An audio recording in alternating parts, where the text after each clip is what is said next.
अस्सलाम वालेकुम। आज हम डिस्कस करेंगे कि अमेज़ोन FBA प्राइवेट लेबल और FBA होलसेल में बेसिक क्या फ़र्क होता है। अमेज़ोन FBA होलसेल में आप डिफरेंट बड़े ब्रांड्स सर्च आउट करते हो, आप उनके डिस्ट्रीब्यूटर्स या सप्लायर्स सर्च करते हो, फिर आप उनसे ईमेल्स के थ्रू, कॉल के थ्रू, डिफरेंट सोर्सेज के थ्रू कांटेक्ट करते हो और उनसे अप्रूवल मांगते हो अपने स्टोर के लिए।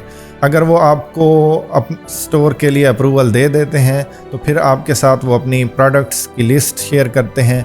उनमें से आप फाइंड आउट करते हो कि कौन सी बेस्ट सेलिंग और बेस्ट प्रॉफिटेबल प्रोडक्ट्स हैं। जितनी भी एक या दो या जितनी भी प्रोडक्ट्स प्रॉफिटेबल प्रोडक्ट्स ढूंढते हो तो वो सेम एसएन, उसी ब्रांड का एसएन आप अपने स्टोर पे लिस्ट करते हो और उसी ब्रांड के सप्लायर से या ब्रांड्स से या डिस्ट्रीब्यूशन से ब्रांड की आप प्रोडक्ट की इन्वेंट्री परचेज करते हो और अमेज़ोन वेयर हाउस भेज के अपने स्टोर पे सेल्स करते हो। दूसरा जो मॉडल है अमेज़ोन FBA प्राइवेट लेबल का, उसमें आप बेसिकली अपना खुद का ब्रांड लॉन्च करते हो। आप खुद की एक प्रोडक्ट फाइंड आउट करते हो कि ये प्रोडक्ट मैं FBA प्राइवेट लेबल पे सेल आउट कर सकता हूँ। डिफरेंट टूल्स होते हैं, उनके थ्रू आप प्रोडक्ट्स के नंबर्स चेक करते हो कि उनकी पीछे सेल्स क्या रही हैं, कितना कंपटीशन है, कितने सेलर्स ऑलरेडी वो प्रोडक्ट सेल कर रहे हैं, वो कितना कमा रहे हैं, आपके पास कितना चांसेस हैं, मार्केट इसकी सैचुरेटेड है नहीं है, ओवर कम्पिटिटिव प्रोडक्ट तो नहीं है।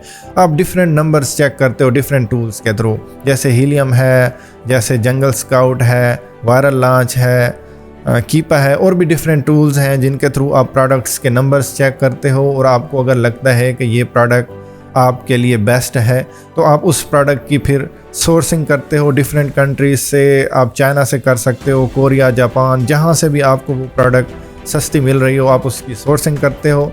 और जितने भी आप यूनिट्स उसके ऑर्डर करना चाहते हैं वो ऑर्डर करके फ्रेट सर्विसेज के थ्रू, डिफरेंट सर्विसेज होती हैं जो आपको आपकी इन्वेंट्री शिप करती हैं उस कंट्री से जहाँ से आप सोर्स करवा रहे होते हैं टू अमेज़ोन वेयर हाउसेज।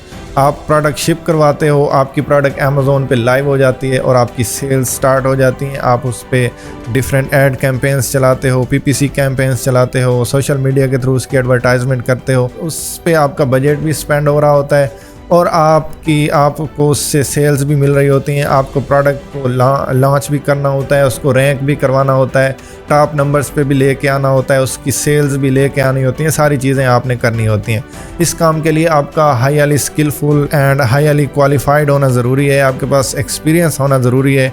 तो प्रोडक्ट आप कौन सी शॉर्ट लिस्ट कर रहे हो, सिलेक्ट कर रहे हो, वो उसके सक्सेस के कितने चांसेस हैं नहीं है, वो आपकी स्किल पे डिपेंड करता है कि आपके पास कितना एक्सपीरियंस है, एक्सपोजर है उस चीज़ का जिसमें आप जा रहे हो। होलसेल FBA में ऐसा कुछ भी नहीं होता।